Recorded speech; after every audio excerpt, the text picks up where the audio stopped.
Hi there, I'm Kevin, here to give you a quick overview of the CD series of candle wick, also known as the Stabilo Series. The CD Wick Series is a popular choice among candle makers, myself included. Similar to the Eco Series, it is a flat braided pure cotton wick with interwoven paper threads. However, compared to Ecos, CD wicks have a higher paper to content ratio, which helps with the overall rigidity.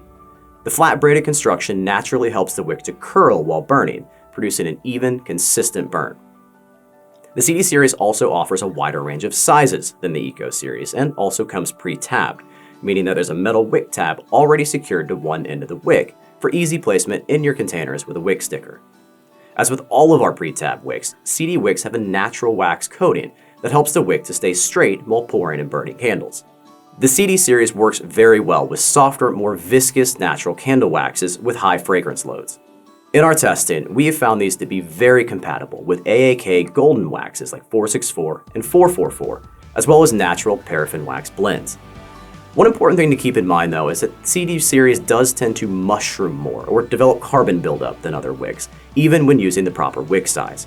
This is caused by the higher paper to cotton ratio in the wick. We like to view this as more of a feature of the wick, as we've also noticed in our testing better melt pools and hot throw in soy wax. If you're using these wicks in your candles, we highly recommend being extra vigilant and instructing your users to properly trim the wick in between burns. These wicks are designed for use in container candles, and as always, we recommend testing your candles to find the best possible size for your products. For help, you can always take a look at our wick guide to find a starting point, but testing is key. Well, thanks for watching, everybody. If you have any questions or comments, be sure to leave them down below. Like and subscribe if you have not already so you never miss any of this content in the future, and I look forward to seeing you next time.